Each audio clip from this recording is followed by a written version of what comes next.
ये कभी भी आपको उन क्राइम्स की तरह नहीं लगेगा जिन पर आपको शक होता है या दूर से ही लग जाता है कि यहाँ पर कुछ गलत होने वाला है। गैस लाइटिंग वर्ड एक गैस पाइपलाइन से जलते हुए लैंप से निकला था। पुराने टाइम में एक आदमी ने इस टेक्निक का इस्तेमाल अपनी वाइफ को पागल बनाने के लिए किया था। देखिए, साइकोलॉजी में हम इंसानों के बिहेवियर, थॉट और एक्शन के बारे में स्टडी करते हैं, लेकिन डार्क साइकोलॉजी का इस्तेमाल मैनिपुलेशन, इन्फ्लुएंस और कंफ्यूज करने के लिए किया जाता है। इस वीडियो को देखने के बाद आपको अंदाजा हो जाएगा कि कैसे आपको गवर्नमेंट, फैमिली और ऑर्गेनाइजेशन कंट्रोल करती हैं ताकि आप उनके इशारों पर चलें और उनके प्रिंसिपल्स के मुताबिक अपनी लाइफ को जिएं। तुरंत अपने बचाव का सीधा रास्ता ना अपनाएं, क्योंकि आप शिकारी को बचने और दूसरी चाल चलने का मौका दे सकते हैं, जिससे आपका डिसीजन उतना इफेक्टिव नहीं होगा और शायद आपको मनचाहे रिजल्ट ना मिल पाए। लोग क्या कहेंगे, इस डर से अपने लिए ठीक चीजें करने से पीछे ना हटें। आपको अपने अलावा किसी और को कुछ भी साबित नहीं करना है। अगर क्रिमिनल साइबर वर्ल्ड में मौजूद है जिसने आपके पैसे ठगे हों, तो पुलिस और रिलेटेड ऑफिसर्स को हेल्प लेने के लिए इन्वॉल्व करें। इसके अलावा कई ऐसे सॉफ्टवेयर और एप्लीकेशन हैं जो इंस्टाग्राम और फेसबुक जैसी पॉपुलर सोशल मीडिया साइट्स पर चेहरे की पहचान कर लेती हैं।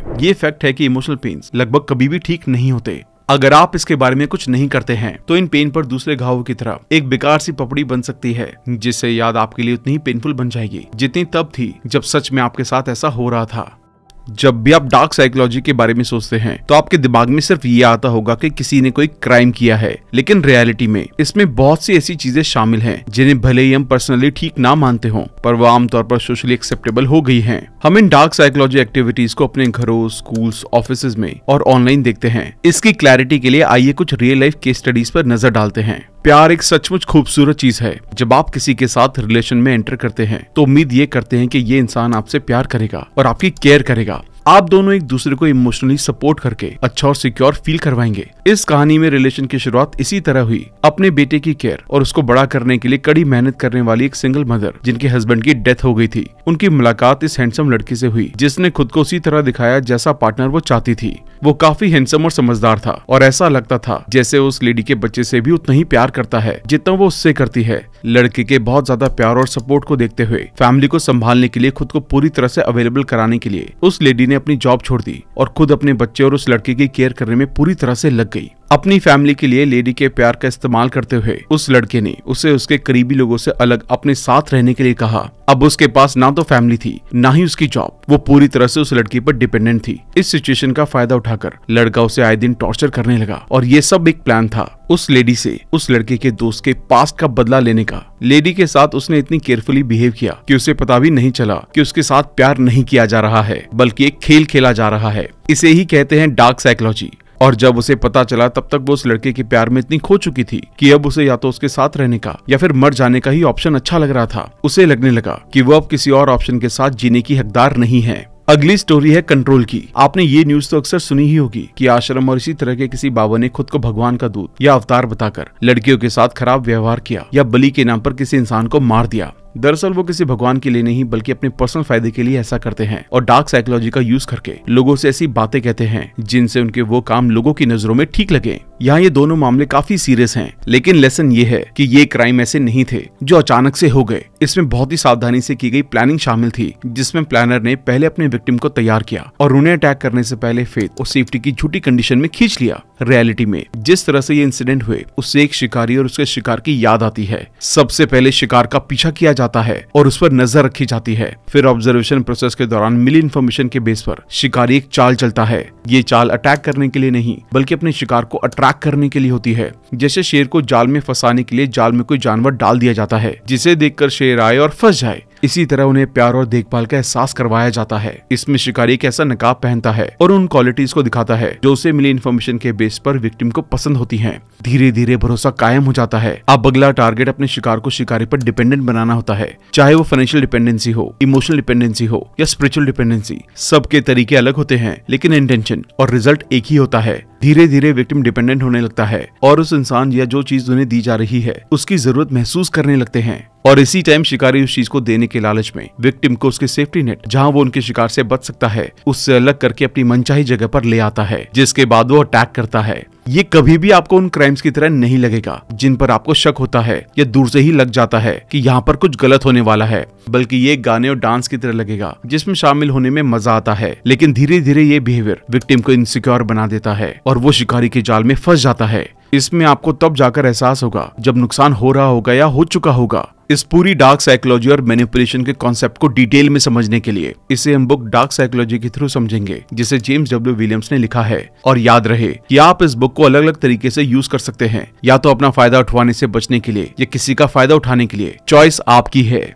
सबसे पहले बात करते हैं डार्क साइकोलॉजी के बेसिक्स के बारे में। इमेजिन करें कि आपको एक पार्टी का इनविटेशन मिलता है जिसको आपके रिलेटिव ने ऑर्गेनाइज किया था। पार्टी के डेकोरेशन और डिनर बेहतरीन होने की वजह से आप इस बात का जिक्र अपने दोस्त के साथ करने लगते हैं। आप अपने दोस्त से कहते हैं कि क्या शानदार पार्टी थी यार। सामने वाला दोस्त जवाब देते हुए कहता है, तुम्हें किसने कहा ये एक शानदार पार्टी है? क्या तुमने नहीं देखा कि तुम्हारे रिलेटिव्स कितने बुरे हैं? उन्होंने तुम्हारी तरफ देखा तक नहीं और एक बार बात करने की कोशिश तक नहीं की। आप कहते हैं कि शायद वो बिजी होंगे। फिर आपका दोस्त कहता है कि ये कैसे रिलेटिव है भाई जिनके पास तुम्हारे लिए थोड़ा सा भी वक्त नहीं है। आपका दोस्त इस चीज को इतना हाईलाइट करता है कि आपके मन में एक ख्याल आना शुरू हो जाता है, शायद मेरे कपड़े अच्छे नहीं होंगे और मैं इन लोगों की तरह अमीर नहीं हूँ, या शायद मेरे रिलेटिव को पैसों का घमंड होगा, इसी कारण उन्होंने इग्नोर किया होगा। आपने देखा कि कैसे एक इंसान प्रैक्टिकल लाइफ में आपको अपने रिलेटिव्स के खिलाफ भड़का सकता है, कैसे इस तरह एक इंसान की परसेप्शन ऑफ रियलिटी को कंफ्यूज किया जा सकता है, और कैसे दिमाग में एक नई बात डाल दी जाती है जिसका हकीकत से कोई वास्ता नहीं होता। डार्क साइकोलॉजी की लैंग्वेज में इसे गैस लाइटिंग कहा जाता है।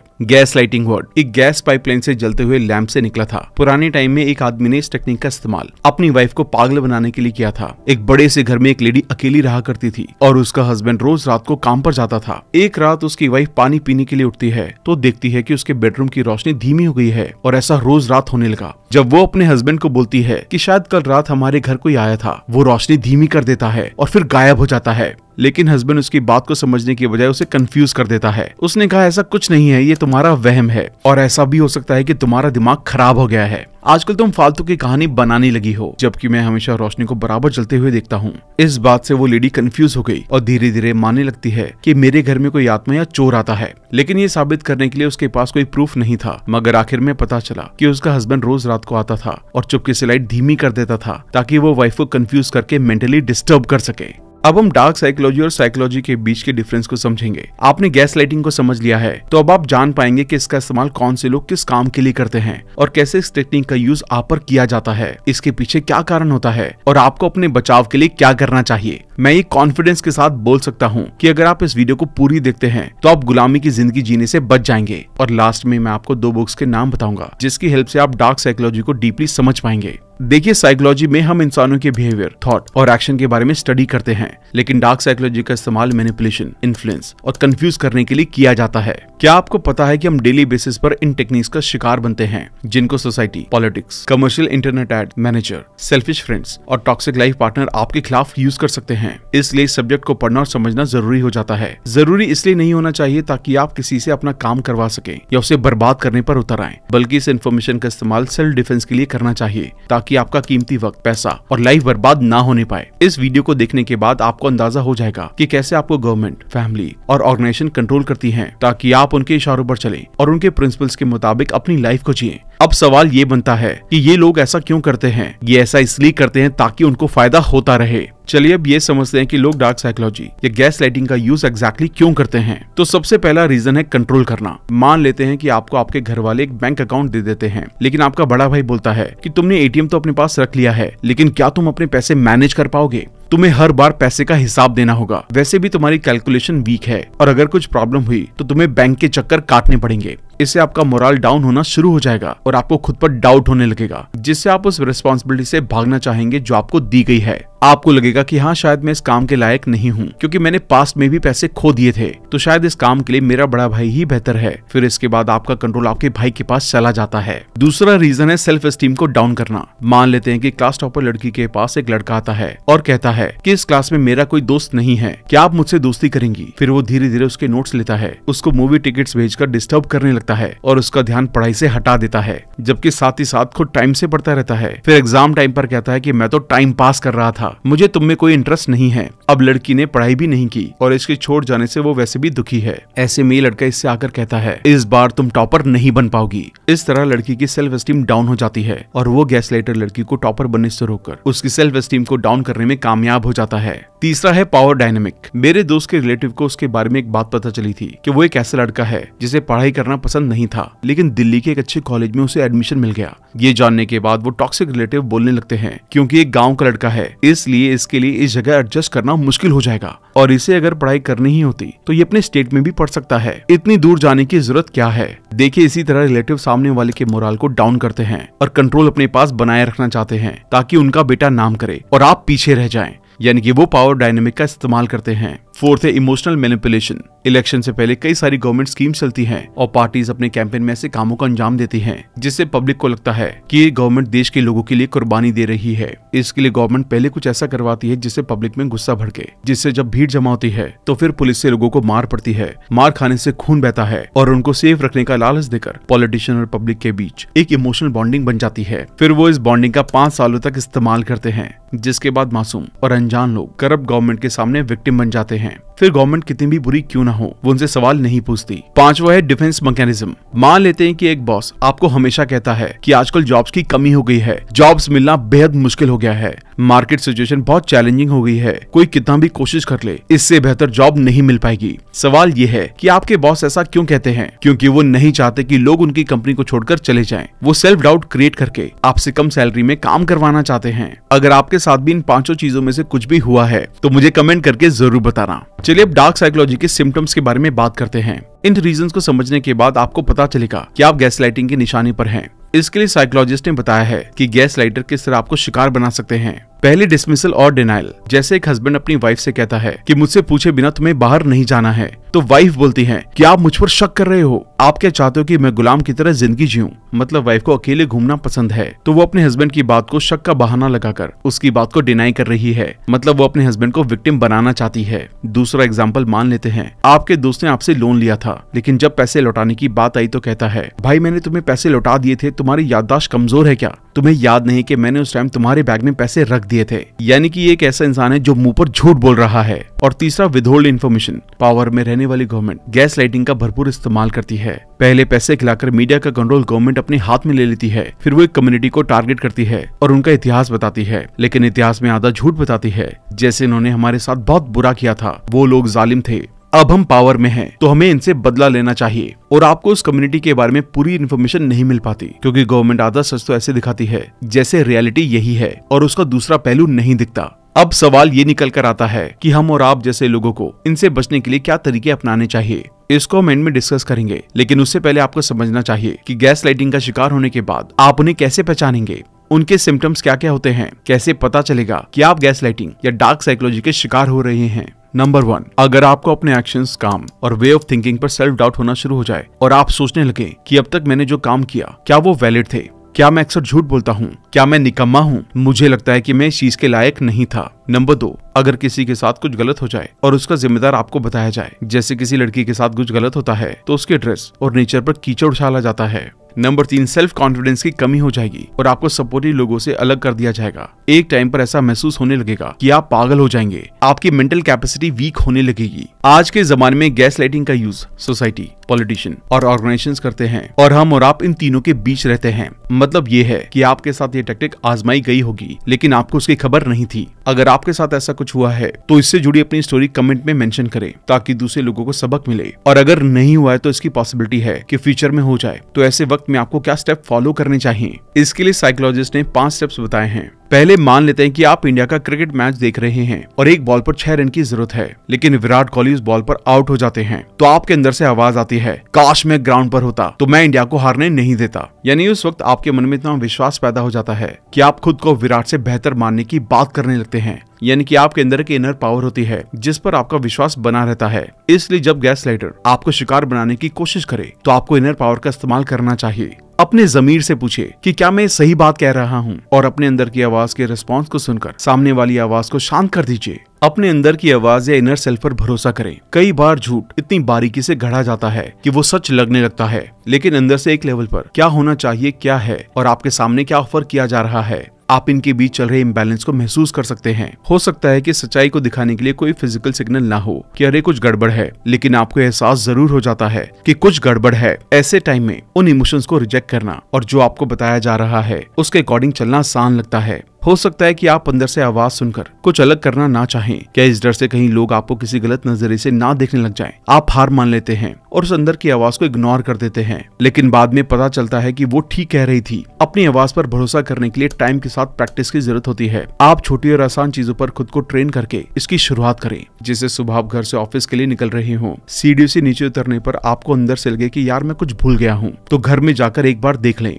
अचानक आपने बस किसी के बारे में सोचा हो और उसे कॉल करने की जरूरत महसूस हुई हो तो उसे कॉल कर लें। हालांकि एग्जाम्पल छोटे हैं और इनसे कोई बड़ा फायदा नहीं हो सकता, लेकिन ये आपके इनर सेल्फ में विश्वास पैदा करते हैं, ताकि जब सच में इस आवाज के डायरेक्शन की जरूरत हो तो आप बेहतर ढंग से समझ सके कि आपकी इनर वॉइस क्या कह रही है और उस पर काम करना शुरू करें। अगर आप पहले से ही किसी ऐसी कंडीशन में हैं और आपके पास अपनी आवाज पर भरोसा मजबूत करने के लिए खुद को ट्रेन करने का टाइम नहीं है, तो उम्मीद ना खोएं। ध्यान रखें, माँ की तरह आपकी इनर वॉइस हमेशा आपका भला चाहती है और जब तक आप जिंदा हैं आपके पास ये एक ऐसी गाइडेंस है जो आपको खुश और सिक्योर रहने में हेल्प करना चाहती है। ऐसे में बस ये समझने की कोशिश करें कि आपसे क्या कहना चाह रही है। ऐसी कंडीशन में यही सवाल पूछें और शुरुआत अपने आप से करें। ये जानने की कोशिश करें कि आप ऐसा क्यों महसूस करते हैं। अपनी प्रेजेंट कंडीशन को देखें, पता लगाएं कि आप अब जिस तरह से फील करते हैं उससे खुश क्यों नहीं हैं। अपने आप से पूछें कि आप ऐसा फील क्यों करते हैं और देखें कि क्या आप अपनी फीलिंग्स के बारे में और ज्यादा डिटेल में जान सकते हैं। जब हम खोया हुआ महसूस करते हैं तो फीलिंग एक गाइडेंस की तरह काम करती है। जब आप अपने मनचाहे जवाब खुशी खुशी पाने की कंडीशन में नहीं होते तो ऐसे में अपने बाहर देखें।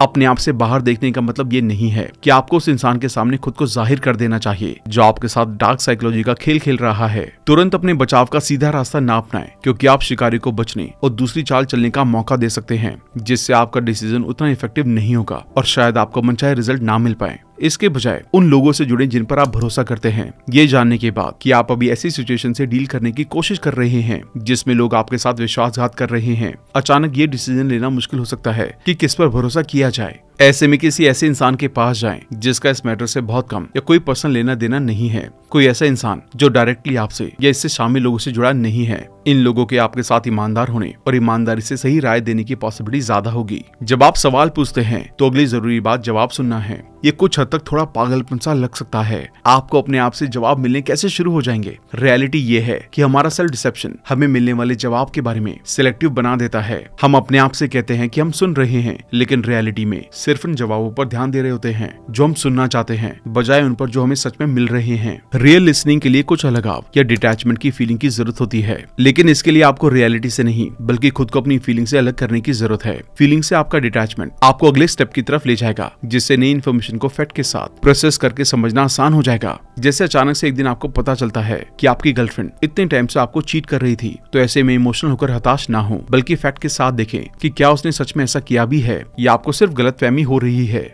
अगर किया है तो आप फैक्ट डिसाइड करें कि आपको उसके साथ रहना है या नहीं। साथ रहते हैं तो क्या फायदे और नुकसान हैं। छोड़कर अकेले रहते हैं और किसी लॉयल लड़की का वेट करते हैं तो क्या सिचुएशन आएंगी और आप इन्हें मैनेज कैसे करेंगे। इनकी प्लानिंग करें और आगे बढ़ें। इलॉजिकली काम करने से सिचुएशन पहले से कहीं ज्यादा मुश्किल हो सकती है। ये सभी फीलिंग्स को भलें और सरफेस पर लाकर खराब फीलिंग को बाहर निकालने को बहुत कठिन बना देता है। जब सच्चाई का सामना होता है तो आपका इलॉजिकल हिस्सा ये चाहता है कि आप सब कुछ बर्बाद कर दें। आपका गुस्सा आपको ऐसे कदम उठाने के लिए मोटिवेट कर सकता है जो शॉर्ट टर्म में आपकी फीलिंग को शांत करने में हेल्प करेंगे, लेकिन लॉन्ग टर्म में आपको उन पर पछतावा हो सकता है। इसलिए मैं ये नहीं कह रहा हूँ कि आपको अपनी फीलिंग को पूरी तरह से इग्नोर करना चाहिए। मैं ये कह रहा हूँ कि इस टाइम उन फीलिंग के बेस पर काम ना करें। पहले सिचुएशन से डील करें, बाद में अपनी फीलिंग से। दूसरा, कंफ्यूजन में ऐसे लोगों से हेल्प लीजिए जिन्होंने पास्ट में आपका साथ दिया है, जिनकी सच्चाई, समझदारी और इंटेलिजेंस की मिसाल दी जाती है। अगर ऐसे लोग साथ नहीं है या नहीं मिलते हैं तो किसी बेहतरीन साइकोलॉजिस्ट से कंसल्ट करना शुरू कर दें। बस याद रखें, किसी ऐसे इंसान के पास जाना बेहतर है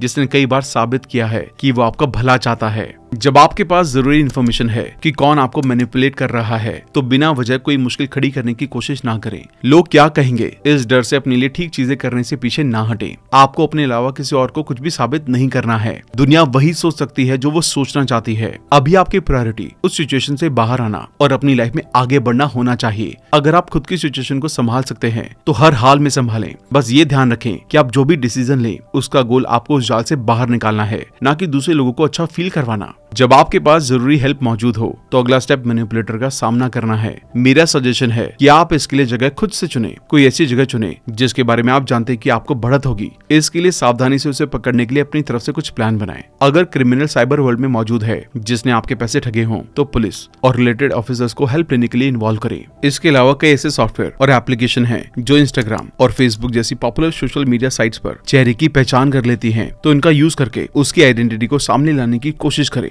आपकी उसके साथ की गई बातचीत में उसकी असली पहचान के सुराग ढूंढें और जब आपके पास इनफ सबूत हो तभी उनका सामना करें। बेशक ऑफिसर्स के साथ होने के बाद फाइनली आप उसे पकड़ ही लेंगे, लेकिन अगर आपने पूरे सबूत और उसकी आइडेंटिटी की पहचान से पहले ऐसा करने की कोशिश की तो उसे भनक लग सकती है और उसे पकड़ने में ज्यादा टाइम लग सकता है। जब कोई ऐसा इंसान डार्क साइकोलॉजी का यूज करके आपका फायदा उठा रहा हो जो आपके करीब रहता है तो चीजें अलग ढंग से करें। अगर आपको किसी भी तरह से आपकी जान का खतरा है तो अकेले उस इंसान का मुकाबला ना करें। ऐसे रिलेशंस में अकेले कोई बहस करने से पूरी तरह से बचना ही सबसे अच्छा तरीका है। अगर आपको इससे मिलना ही हो तो ये पक्का करें कि आप अकेले मिलने ना जाएं। उन लोगों को इन्फॉर्म कर दें जो आपकी केयर करते हैं और मिलने के दौरान कम से कम एक इंसान आपके साथ मौजूद हो, क्योंकि सिक्योरिटी आपकी पहली जरूरत है। मैनिपुलेटर का सामना करके और इससे बचने के लिए जरूरी कदम उठाने के बाद तुरंत कुछ ऐसा करना शुरू कर दें जिससे वो आपको फिर कभी मैनिपुलेट ना कर सके। इससे कोई फर्क नहीं पड़ता है कि आपको कितनी ज्यादा चोट पहुंचाई गई, छेड़छाड़ की गई या आपके साथ मिसबिहेव किया गया। उसे पकड़कर ना बैठे रहें, बल्कि इससे आगे बढ़े और उस धोखे से मिले अपने घाव को ठीक करने के लिए खुद को थोड़ा टाइम दे।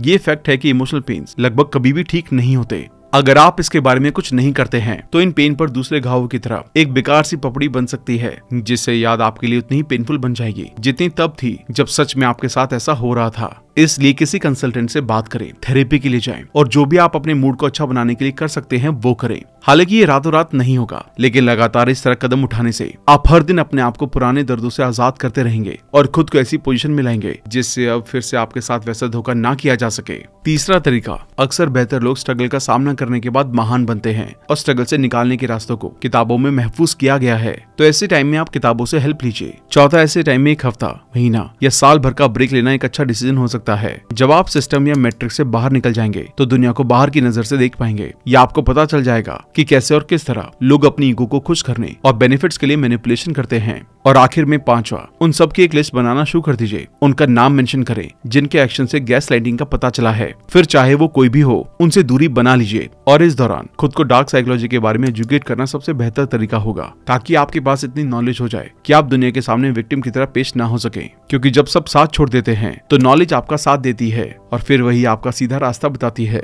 और अगर नॉलेज ना हो तो आप गुमराह हो सकते हैं। तो 2 बुक्स और हैं जो आपको डार्क साइकोलॉजी को समझने में हेल्प करेंगी। The 48 laws of power by Robert Greene, influence the psychology of persuasion by Robert Cialdini. 48 laws of power की बुक समरी हमारे चैनल पर ऑलरेडी अवेलेबल है। अगर आप इन्फ्लुएंस की समरी भी चाहते हैं तो मुझे कमेंट करके जरूर बताना। थैंक यू दोस्तों। तो ये थी डार्क साइकोलॉजी की बुक समरी। आई होप इस वीडियो से आपको साइकोलॉजी के बारे में बहुत कुछ पता चला होगा और गैसलाइटिंग को भी आपने डिटेल में समझा होगा। आई जस्ट विश आप इसका इस्तेमाल अपनी लाइफ में कर सकें। इस वीडियो को अपने दोस्तों के साथ ज्यादा से ज्यादा शेयर करें ताकि वो भी गैसलाइटिंग का शिकार होने से बच सकें। और जाने से पहले हमारे चैनल को सब्सक्राइब जरूर कर दें। और अगर ऐसी कोई बुक है जिसकी बुक समरी आप हमारे चैनल पर देखना चाहते हैं तो उसे कमेंट करके जरूर बताना। जल्दी मिलते हैं और भी बेहतरीन वीडियो के साथ। Thank you so much.